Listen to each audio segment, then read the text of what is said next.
Good afternoon. I'm Matt Cropp, and this is the first of what will hopefully be a series of co-op water cooler conversations that we'll be having with different folks doing different interesting things in the co-op world. And today we have Joe Riemann with us. Joe is from Minneapolis and works for a co-op loan fund, but is also involved in a co-op investment club. And so that's what we'll be primarily talking about today. So welcome, Joe. Hi. Yeah, thanks for having me. So the club is called Co-op Principal, and it's been around for about 2 years now. Is that correct? Yeah, about 3 years officially. 3 years. Yep. So can you maybe start us off by giving the background about where the idea came from, how the club came into existence, and all that? Yeah. Yeah, I've been thinking about that a little bit lately because I think the original idea started actually probably in the onset of my co-op work experience. This is probably 12, 13 years ago.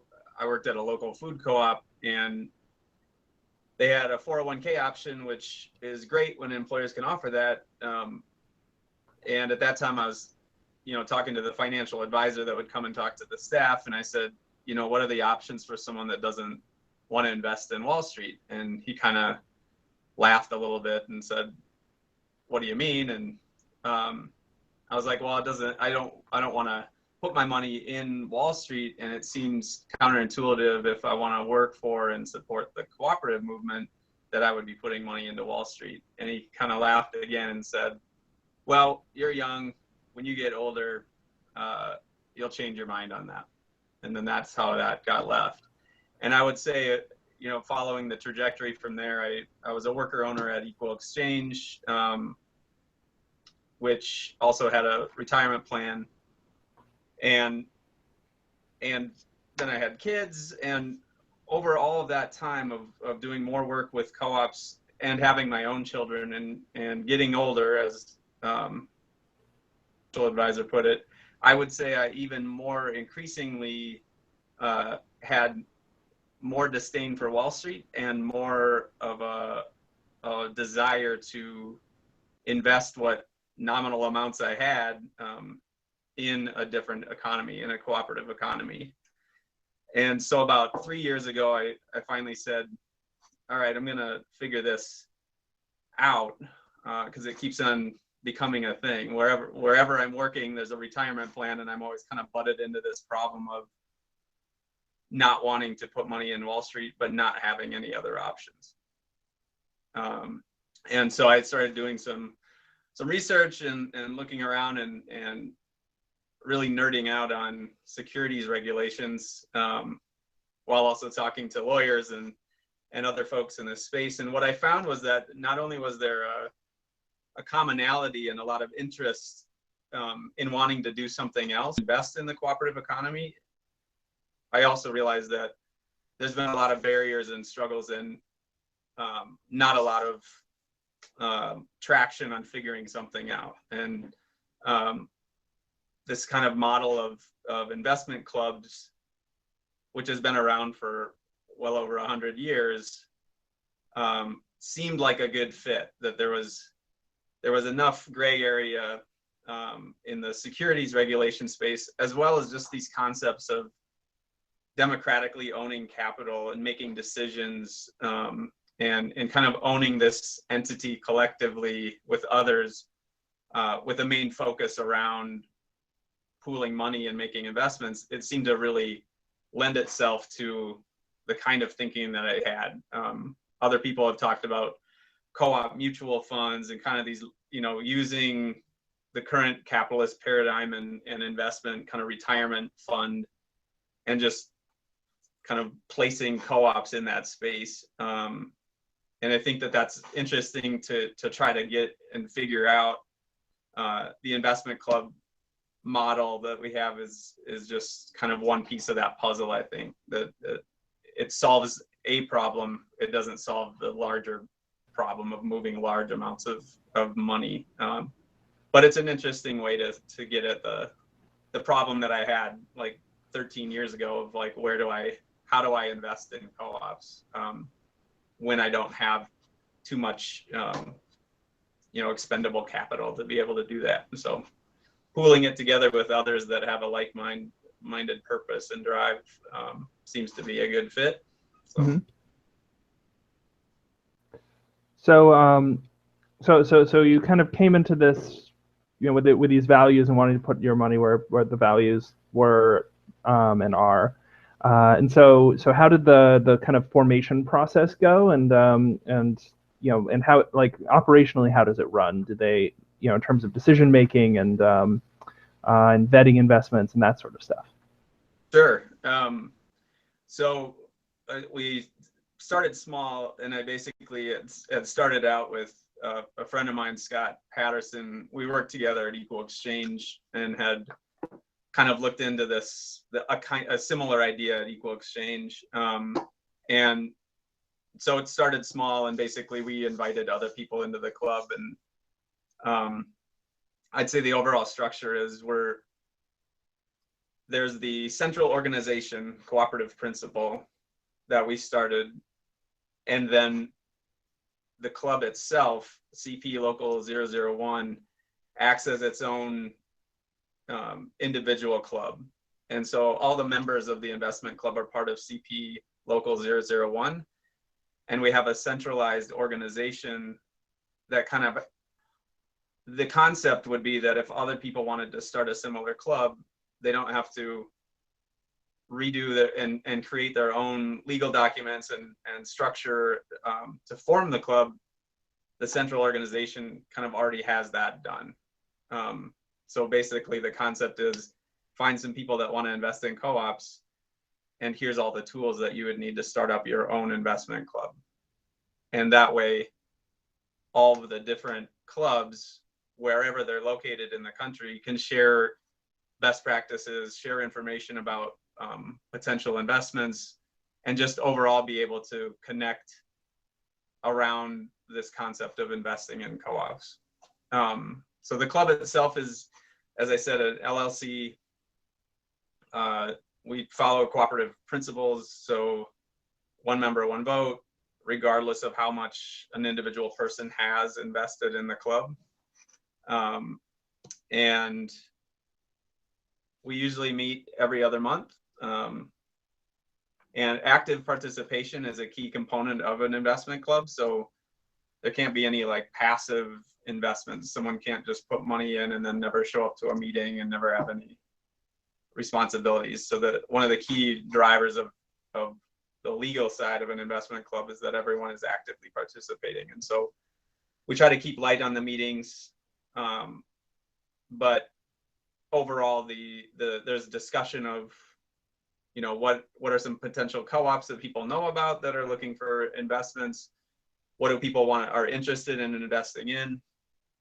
And then by the following meeting, the next, 2 months later, a subgroup of the club will have reviewed any offering documents or other financial information or information about the co-op, and then kind of do a sub-analysis of it and get all the information together, so that then that can be presented to the club and everyone can read that information and make an educated decision. So there's 30 minutes, 45 minutes of discussion about the investment, and then we take a vote on both whether or not to make the investment, and then take a vote on how much. And that's basically how it's been handled from the very beginning, when we started with 3 members and now we have 17.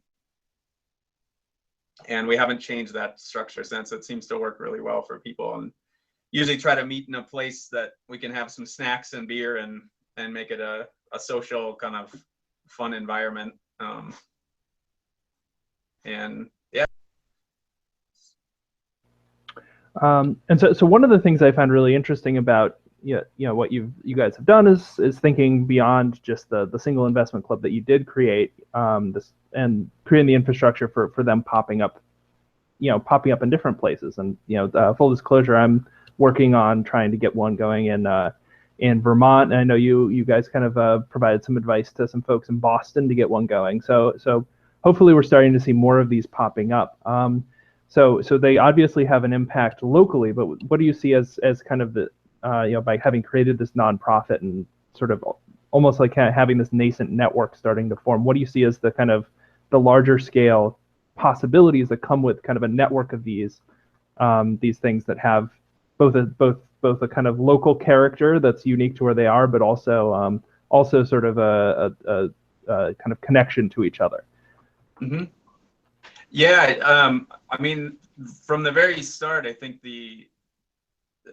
that vision of what we have been calling organizing capital has kind of run through it. I mean, in a sense, the club CP, standing for cooperative principle, and then the local 001 definitely borrows from the labor movement and these themes of being able to organize people in a different way. And so the idea kind of network of clubs that are very localized in that people coming together, pooling money, and primarily, really investing in co-ops in their co-op community, but being able to kind of link together with similar clubs around the country and be able to move capital between the clubs is definitely a concept that we really want to explore and are excited by, because we kind of look at it as that while the low-hanging fruit, so to speak, is that there's a lot of people in the co-op space that are interested in this concept. I think overall, the people that across the country that are fed up with and don't benefit from our current economy, this is a new way to resonate and talk to people about a different alternative, about investing in an economy that actually is participatory, democratic, transparent, and can actually work for all people instead of the few. And so I think, big picture, it's like, yeah, let's start creating these clubs in the areas that really have a lot of co-op activity, or where people are excited about this, and how do we even build from there and talk to people about putting money into a different kind of economy. So it's all very big picture thinking, but we at least have the blueprint and knowledge about how to get that going, so that as long as there's an interest, people don't have to spend too much time trying to figure out how to do it. We kind of think there's a model that makes it very easy to just hit the ground running and start doing it. So another question I had was sort of about expectations in terms of both kind of scale of participation and rates of return, right? So I think one of the big kind of macro conversations going on in the world of capital generally is the declining rate of profit, like the pension funds kind of worrying about potentially like adjusting their expectations down from, I think, the teachers' pensions of something like 7.8 to 4%, which will cause all sorts of dislocation in the retirement system, things like that. So when looking at the co-op world, and if someone's kind of thinking about, okay, well, like maybe instead of putting my money in that 401k, I want to put it in co-ops. Like, where, having kind of seen a few years of this, do you see sort of the balance between, the impact piece of like the return and the financial return kind of coming together? And what do you see as kind of like reasonable expectations for kind of return on co-op investment capital in this way? Right. I mean, I think impact is probably higher on the scale of what people are wanting. There's definitely an understanding of both patient capital, as well as these are not double-digit returns. And I think I think we're pretty transparent about acknowledging that system is false anyway. That if we're going to create an alternative to the current paradigm, like realizing that that's false is probably step one anyway. That all agreeing that system doesn't work and that it's propped up by extraction and oppression. So I think investing in a co-op economy can't really have the same set of expectations. And I think that's generally pretty, that's not new information for most people interested in this. what we found is, in dialogue at the club level, we're also realizing that the money that we're able to, put in to support co-ops, whether it be in equity instruments like preferred stock or, debt like member loans, that we can also be more flexible in what we're expecting in return and the kinds of investments we make. So we're very realizing that it's very subordinated debt and that it's very high risk in the general sense of the term, and very long-term investments that we're making. But I think the overall goal is, let's not lose money. Like, let's have that be a priority. And then if we can make some return that at least is better than a CD or a savings account where most of this money is sitting anyway. Because again, individually, we're talking about $50 a month. So we're not putting large amounts of capital individually, we're pooling it together. And so normally that money is sitting in a savings account anyway. And I think in 2015, I don't know, I think it ended up being about close to 3.5% overall return, which I think by any standard compared to, your average credit union CD or something, I think that's not too bad. And I think that those expectations of, when I compare it to my partner's, socially responsible investments, where not only did they lose money, but they also, paid a fee for the financial advisor to manage the account, compared to losing money, I would say that it's not too bad. So yeah, that was actually just as I was thinking about it and looking at what's in the environment in Vermont, that kind of like between 3 and 4% felt like sort of a reasonable, attainable goal that isn't extractive within the current environment. Obviously, rate of inflation is a huge thing and things like that. But one other question I had was about so one thing that there's a lot of chatter about in economic development and things like, and generally sort of boosterism around kind of entrepreneurship, right? So the idea of getting together, starting the business, and that's where the growth comes from, and you have the heroic entrepreneur. And one thing I've been sort of wondering about is if the kind of creation of these sorts of investment networks become a place where people who are interested in maybe starting a co-op, or ideas for new co-ops kind of come out of this network. Like, have you seen that sort of creative kind of like new institution thinking coming out from your club, or what are your thoughts on that? Well, I'd say that definitely has come up as part of the conversation too, of like big picture, that at least knowing that there's a pool of money available could also spark some new thinking about, oh, well, maybe I could start, we could start this co-op because we at least know that there would be startup capital coming from this space. We haven't necessarily seen that. We have an interesting benefit of our first club that we started here has a number of co-op developers, general managers, financial people, and people from the co-op lending space, since I'm the associate director of Shared Capital Cooperative, and so there's some of those folks involved in the club as well. And so we kind of have a weird group where there is a lot of people that have been in the co-op space for a long time in management or financial spaces, but that's not necessarily that's not a determining factor that would make a good club. I think we've argued also that there's another mix of people in the club that are very much just friends of the people that are in the club, and so not in the co-op space as much as shopping at their local food co-op, but now learning more and more about other co-op sectors like housing and worker co-ops, and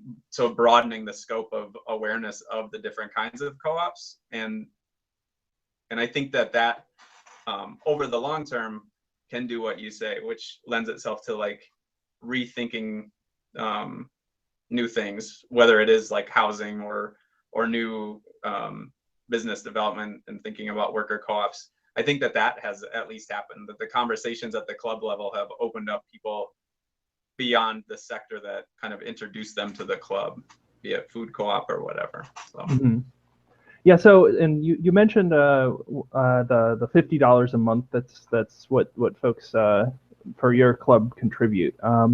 And so it seemed I wanted to ask you to respond a little bit to, it seems there's kind of a couple of like major sort of benefits or things that potentially come out of this model. One is the social network. One is making capital available to co-ops. There and so the I feel like there's sort of a balance to be hit for one of these clubs between, on the one hand, wanting to, accumulate really that capital, on the other hand, wanting to sort of be as accessible as possible to people. So what are your guys' thoughts on hitting that balance, and sort of what the, if a club wants to sort of be either really accessible versus, or wants to sort of be like, all right, no, we just want to like really mobilize capital. What do you think about different approaches to that, in terms of like what's the floor on like what you think is reasonable to have as like a minimum investment, and versus like, that sort of stuff? I think I think the concept, just the very basic concept of pooling money together and meeting together and making decisions around that pooled money. In investment clubs as an entity have been around for over 100 years in the U.S., but certainly the concept of saving circles and people pooling money together out of self-determination and mutual aid has been around for centuries and centuries and generations. And so I would say that like putting a minimum on it, like there are some other intangible benefits that come from just that gathering together around this concept. And so we've, I would not like put a minimum on it, but even if it was $10 a month, it's more around how long would it take to pool enough capital to be able to make an investment, acknowledging that most, preferred stock or member loans are usually at minimum $500, but often about $1,000 minimum. And so if there's a goal in mind of like wanting to raise money in order to make an initial investment within some time frame, then that's what would determine the minimum, I guess. And there's some people in our current club that do have more means and have discussed maybe breaking off and starting their own club that has a higher minimum, because that's where they want to be at.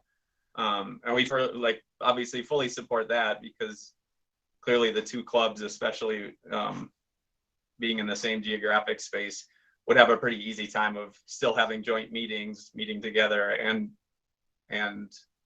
maybe even pooling money together and making an investment. So we've encouraged that as well. But I think everyone in the club has agreed that just coming together around this concept is pretty powerful and fun. And so even if it was $10 a month, I still would like showing up to the meetings and doing that. So we're heading towards the end here, but for anyone who's watching, who's thinking about this idea and thinks it's something that could fly in their community, and they'd be willing to put some time and energy into making it happen, what would you say are the sort of first steps really for getting something like this together and going in their community? I think having a first meeting of just gathering a couple people together that are interested in the concept and talking about what kind of co-ops they would want to invest in, what excites them about the concept, and maybe talking about, not getting too much in the weeds, but yeah, how much do you think we'd want to put together every month? How much would people be willing to put in? And certainly, shoot me an email, and we're, at least me and Scott or other folks in the club here in Minneapolis are always happy to talk to people as well and join in meetings and stuff. Definitely talk to a lot of people around the country, and so we're always happy to. We're encouraged and excited by other people's excitement. So anytime people are interested and have a couple questions or even would want us to participate, in an initial meeting, we're happy to do that. So fantastic. And your website is thecp.coop, correct? thecp.coop. Yep. Awesome. Well, thank you so much for taking the time to share all this this afternoon. And any final thoughts about just kind of the project, how it's impacted your community, your work? You know, like what's different now that it's there versus than what it was like before? Yeah, I mean, I would just say that it's been really fun and exciting to, again, every time we make an investment, really think about, you know, we've made investments between $1,000 to $3,000, and every time that we've done that, and we've made some really exciting investments in some cool co-op work, and realizing that I myself would never be able to do that on my own. Like even if it's been $500 investments, I can't do that myself. And so really looking at that, now we've made almost $20,000 worth of investments in, you know, 8 different co-ops. That's money that would not have been there otherwise. That maybe some of the people in the group individually could have done that, but certainly weren't before this. And so I think that's really exciting. And I think that even we're talking about small amounts of money, $50 a month, and even maybe in the grand scheme of things, $20,000 total, is not it's not transformative, you know, change to the financial needs of the cooperative movement. But I think if you take that and what we've done and extrapolate it and multiply it, I think it is exciting because that didn't exist before. And so I think that there, regardless of the amounts or the amount of people in the group, I think it's, you know, the conversations we've been having have been really exciting, and we've been able to do something pretty interesting. And so, yeah, just excited to see what happens, what the future holds. So awesome. Well, thank you very much for joining us on this the inaugural co-op water cooler conversation. I'm excited to be here. Thanks a lot for asking me.